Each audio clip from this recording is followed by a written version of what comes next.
महाराज लोकांच्या पाया पडल्यावर लेकरू होतं, भूत आहे का तुम्ही? प्रॅक्टिकल विचार करत जाणार जरा. अशी महाराज लोकांच्या पाया पडलेली पोरं झाली असती, जगानं बायको काय बॉम्बला गेली असती वय पाया पडले ती लेकरू, त्याला काय बायको करायची? पण डोकं वापरत जा.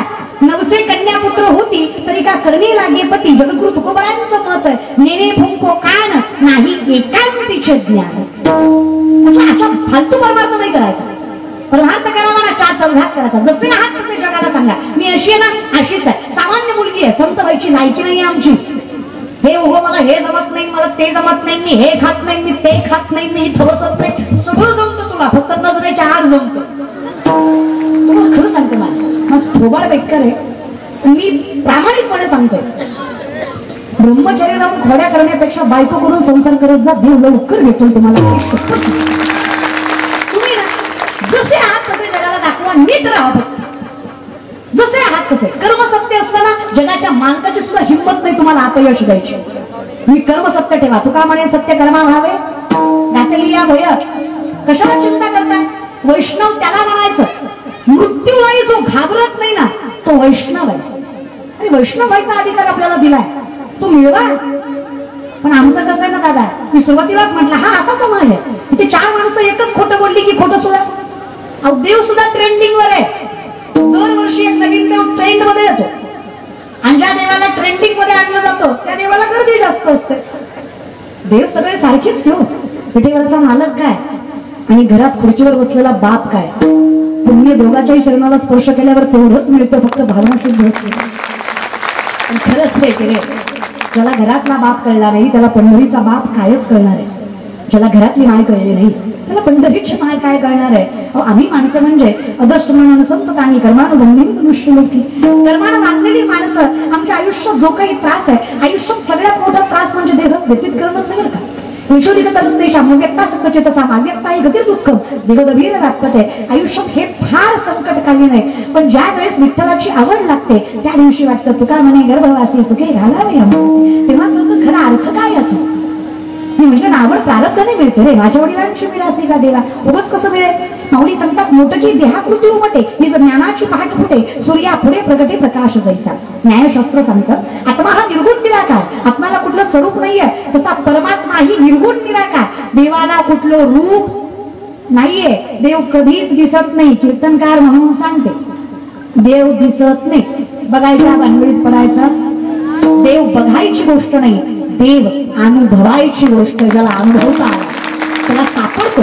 सर्वा घटी राम देहा देही एक, सूर्यप्रकाश कसवस्त्रश्मी भरला घनदाट हरी दिस. माऊली म्हणतात मला जिथे तिथे तू दिसतो. कुठे कुठे जे जे दिसे भूत तेथे मानी जे भगवंत हा भक्तियोग निश्चित जाण माझा. माऊलींचं म्हणणं आहे. अहो राक्षस जरी पाहिला ना आम्ही तरी आम्हाला वाटतं अरे याच्यात देवाचं रूप आहे म्हणून तर हा जिवंत आहे. आजकाल शिकल्या सवरल्या मुलामुलींना विचार करणं का रे बाबा हायली एज्युकेटेड आहात, स्टँडर्ड मेंटेन करता, हाय क्लास लाईफस्टाईल आहे, श्रीमंत आहात, भगवंताने खूप काही दिलं तुमच्या पदरात, पण कधी भजनात दिसलं नाही. आजकालची पिढी फार कौतुकाने सांगते I don't believe in God. Okay no issue. तुम्ही देवाला मानत नाही यात काही वावगं नाही, तो प्रारब्धाचा भाग आहे. पण घरी म्हणून सांगते ज्या दिवशी देव तुम्हाला मानणार नाही हे जग तुमचं अस्तित्व सुद्धा मान्य करणार नाही. हे सावधान सांगते. जिवंत आहे त्याचं मूर्तिमंत उदाहरण आहे की देव आहे.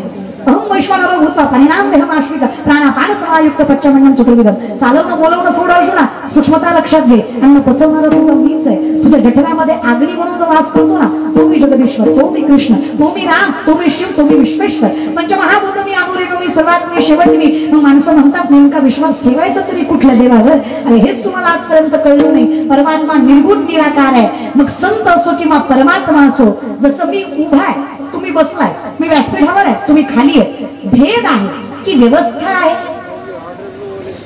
व्यवस्था आहे. हे मॅनेजमेंट आहे.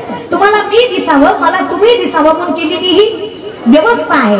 अगदी तसं परमात्म्याने जेवढे काही अवतार घेतले हे अवतार प्रत्येक युगामध्ये प्रत्येक अधर्माचा नाश करून प्रत्येक भक्ताच्या संरक्षणासाठी केलेली व्यवस्था आहे. प्रथम डोक्यात देव वेगळा.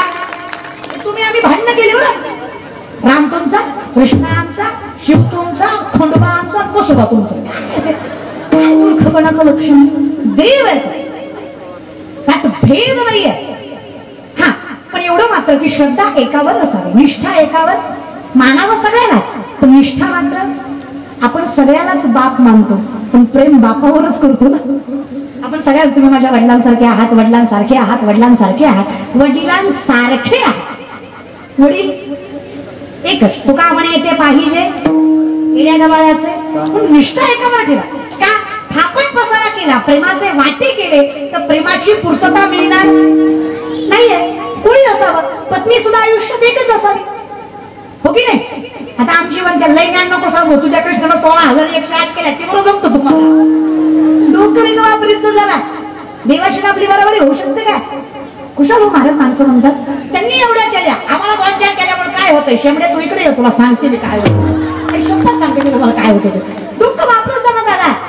मग हिंदू धर्मात जन्माला आलो रे, स्वतःची पत्नी सोडली तर प्रत्येक आई बहिणीकडे देवीच्या नजरेनं बघावं हा जात आहे आपली.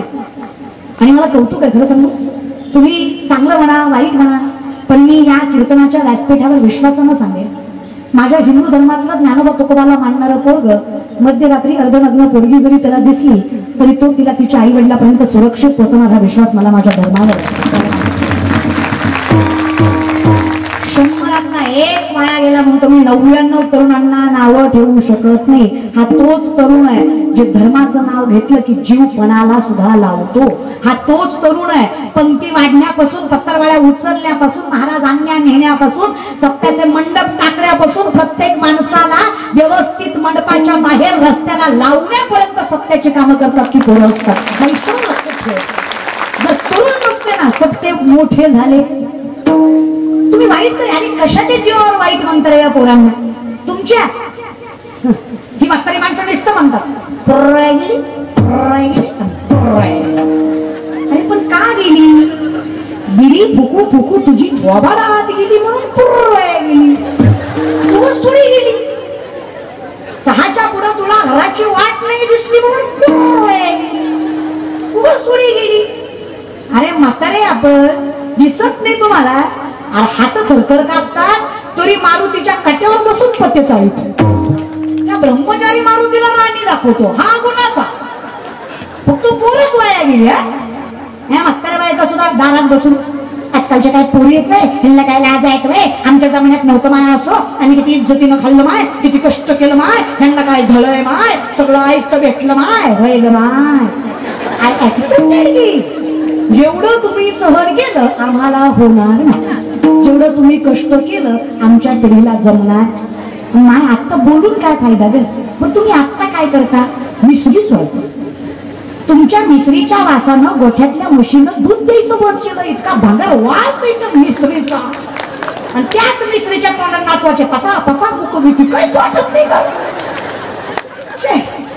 पण थोडं प्रामाणिक सांगा, व्यसन कुठलंही असू द्या, अंमली पदार्थ आहे की नाही, अंमली पदार्थ नशा, सतत ताक असू द्या, तुम्ही ताक जास्त प्रमाणात पिलं तो झोप जास्त लागते. अंमली पदार्थ आहेत ते, अंमली पदार्थ नशा करतात. आता जी बाई मिसरी चोळते आणि त्या 1.5-2 वर्षाच्या नातवाचं मुक घेती, त्याला नशा होईल की नाही, आणि त्याला मोठ्यापणी नशा करायची अवघड जाईल का. महाराज कीर्तनाच्या व्यासपीठावर सांगते, जिची सासू मिसरी चोळती, राग आला तरी येऊ द्या, लेकरू 5 वर्षाच्या पुढे जाईपर्यंत तिच्याकडे नाहीचं, तिनं मिसरी सोडली पाहिजे नातवासाठी. एवढं तरी करीत जावा. आणि खरं आहे ना, तुम्हाला तुम्ही खूप ताकद वरत नाही, तुमच्यात खूप ताकद आहे. The woman is an ideal manager, the woman is an ideal manager. सगळ्यात मोठी व्यवस्थापक स्त्री आहे. मोठ्यातल्या मोठ्या उद्योजकाला जे व्यवस्थापन जमणार नाही ना, तुम्ही रोज करता, पण तुमचा संसार कमी पैशात सुद्धा सामर्थ्यवंत होतो. ही ताकद तुमच्यात आहे, लय ताकद आहे माय तुमच्यात, लय गोड आहे तुम्ही. आई शपथ लय गोड आहे. करसगावच्या बाया तुम्ही तर लय गोड आहे, आई शपथ लय गोड आहे. तुमचं तोंड सोडलं ना लय गोड आहे. लय खुश होऊ नका, तुम्ही निगुणाचे नाही. हे बोलतात हे दिसतं, तुमच्यामुळे बोलतात हे नाही दिसत. काय लागतं रे बायकोला. आधीच सगळी माणसं त्रास देत असं बघा. सासूनं बोलावं, सासऱ्यानं बोलावं, जावेनं बोलावं, नंदेनं घेऊन बाबा, अख्ख्या जगानं त्रास द्यावा. फक्त नवऱ्यानं म्हणावं, सोबत आहे मी तुझ्या. बाई सगळी संकट एका पायावर सहन करायची क्षमता ठेवते, फक्त नवरा साथ देणारा पाहिजे.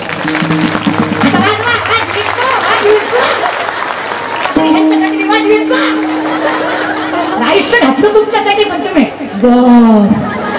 काय बरोबर 2 शब्द प्रेमाने बोलत जा, काही लागत नाही बायकोला. करेक्ट नाही का. संसारात मावल्या अगं तुम्ही माझ्या पार्टीच्या म्हणून तरी बोला. बोलायला कुठे आपल्याला शिकवावं लागतं का ग? नवरा बायकोचं भांडण लागलं बायकोनी तुम्हाला माझी कदर नाही. तुमचं घरदार शेतीवाडी आई बाप बहीण मला सगळं मी सांभाळते. सगळं मी एकटी सांभाळते. मी काय काय सांभाळू? नवरा बायकोला सगळं मी सांभाळतो. तू फक्त तोंड सांभाळ. बोलतो का बाहेर? बोलतो बोले ना का? सण बी करायचं बोलायचं बी नाही. अवघडच आहे का? बोल तिकडे बोल. खरं इकडे आहे का बाय? संसारात कोण चांगला लागतं? नाही मावल्या अगं माझं झालं नाही म्हणून तुम्हाला विचारते ग. माझं पेटल्यावर तुम्हाला कशाला विचारते? माझी मला अक्कल माझं पीठ तर सांगा.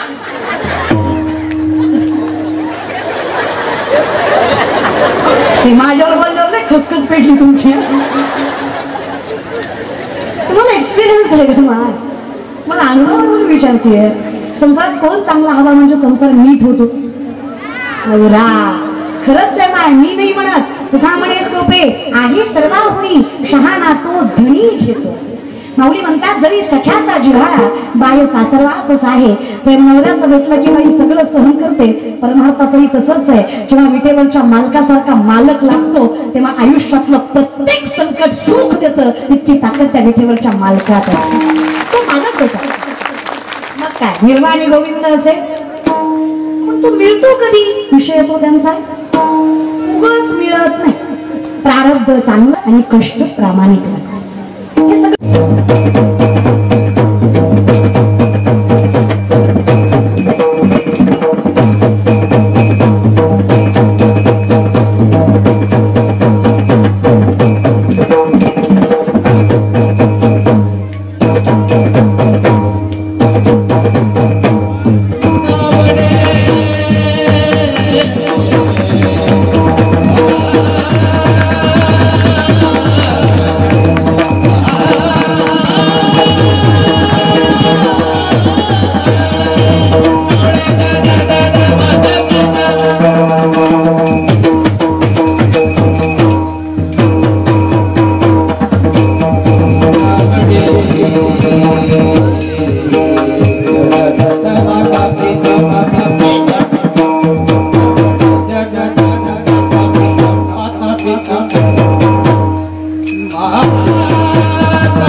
Thank you.